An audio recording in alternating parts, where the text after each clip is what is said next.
সবাইকে good afternoon. এমনি ভোটের মেজাজ চারিদিকে ছেয়ে গেছে অলরেডি, বিভিন্ন সমস্যা, তাই জন্য আমরা বিভিন্ন ক্লাস আজকে অফ রেখেছি টোটালি ব্ল্যাকবোর্ডে। কিন্তু অনেকক্ষণ ধরে আজকে স্যাররা উপস্থিত হয়েছে সকাল থেকে। ভিতরে বেশ কিছু একটা গুরুত্বপূর্ণ আলোচনা চলছে, তো দেখা যাক কি, একবার আমি জিজ্ঞেস করি। গুড আফটারনুন প্রত্যেকে। তো আজকে তো আমাদের ভোটের জন্য অনেক স্টুডেন্টের আসতে বিভিন্নভাবে প্রবলেম হচ্ছে, তাই জন্য আমরা সিদ্ধান্ত নিয়েছি যে ওদের সুবিধার্থে যাতে আজকে ক্লাসটা অফ থাকে।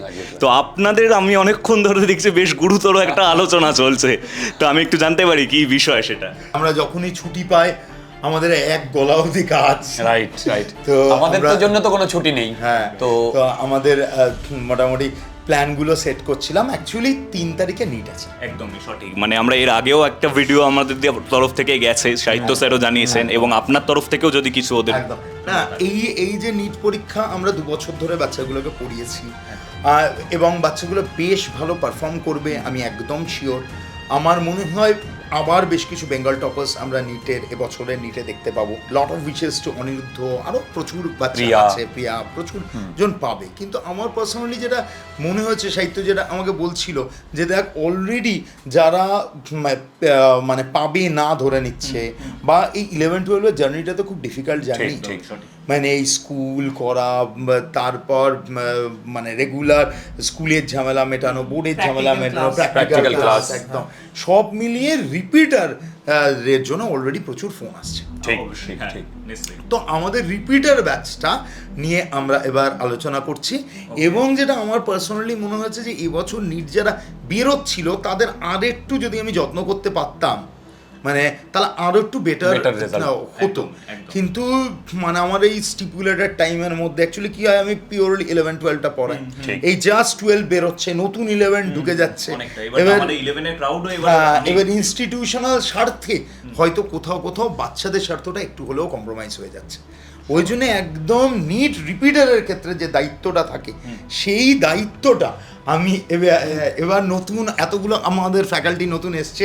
এবার এই প্রথম আমাদের কেমিস্ট্রি অ্যাসোসিয়েশন সন্দীপ আমাদের নিট রিপিটার ব্যাচটা, এই 2026-27 যে ব্যাচটা, এই ব্যাচটা সন্দীপ নেবে একদম। মানে যেটা এতদিন কেমিস্ট্রি ব্যাচ আপনি নিতেন, আমি নিতাম, একদম এবার সন্দীপ নেবে। এমনিতেও আমি খুব যে ফোকাস করে রিপিটার করতাম সেরকম নয়। তো এবছর রিপিটারটা সাহিত্য তো একটা ট্যাগলাইনই দিয়েছে, we will fight till selection. এবং উপম যে কথাটা দিয়ে শুরু করে যে সব মেডিকেল কলেজের সব ইয়ারে আমাদের ছাত্ররা আছে, তো এবার আরো বাড়বে। এবং যেই বাচ্চারা রানিং সিলেক্টেড হয় না, বিভিন্ন ইনস্টিটিউটে তারা সময় টাকা নষ্ট করে, মানে আমরা হয়তো খুব জাঁকজমক দিতে পারবো না, কিন্তু we will give quality education যেটা আসবে। এবং সন্দীপ একদম এনসিইআরটি ধরে হ্যাঁ, পুরো তো কেমিস্ট্রি তো পুরোটাই এনসিইআরটি থেকেই মোটামুটি মোরাললেস আছে। শুধুমাত্র ফিজিক্যাল কেমিস্ট্রি, নিউমেরিক্যালসগুলো একটু আমাদেরকে কনসেপ্ট বেস করতে হবে।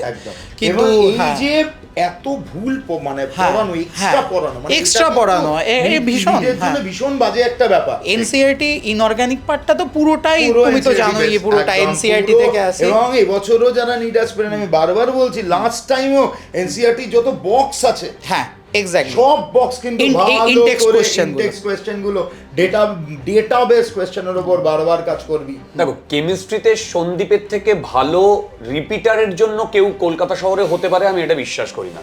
তো সেই জন্য সন্দীপ আমাদের সাথে ভেরি গুড টিম। আমি তো বলেছিলাম যে উপমের পর সাহিত্য আসার পর অনেক মানে আমরা অনেক স্ট্রাকচার্ড ভাবে কাজ শুরু করেছি, এবং মানে ম্যাথসে ছোটবেলা থেকেই শিখেছি যে অ্যাডিশন হলেই জিনিস বাড়ে।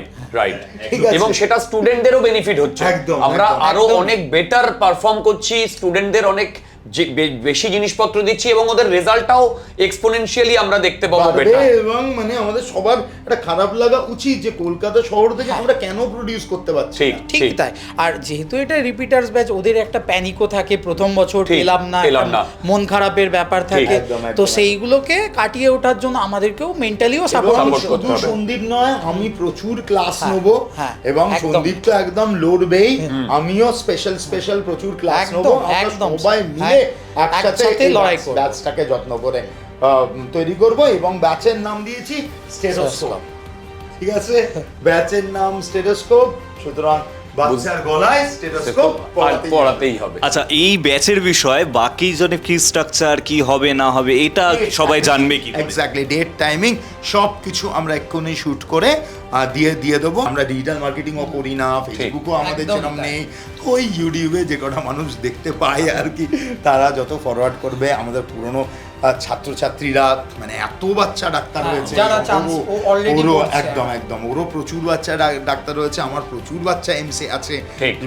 উপমের, সাহিত্য। আমাদের প্রতি কলেজেই কোনো এমন ইয়ার নেই যে এখানে আমাদের স্টুডেন্ট নেই, একদম প্রতিটা কলেজে, প্রতিটা মেডিকেল কলেজে। তারাই মানে এতদিন ধরে এত কম্পিটিশনে উইদাউট এনি ডিজিটাল এবং অন্য সাপোর্ট আমরা তো এত বাচ্চা করতে পেরেছি, ঠিক। মানে এত বাচ্চাকে মোটামুটি জাস্টিস দিতে পেরেছি। ঠিক। লেটস সি কি করা যায়। তাহলে নেক্সট ভিডিও আমাদের ডিটেল ভিডিও, পরের ভিডিওটা মাস্ট ওয়াচ।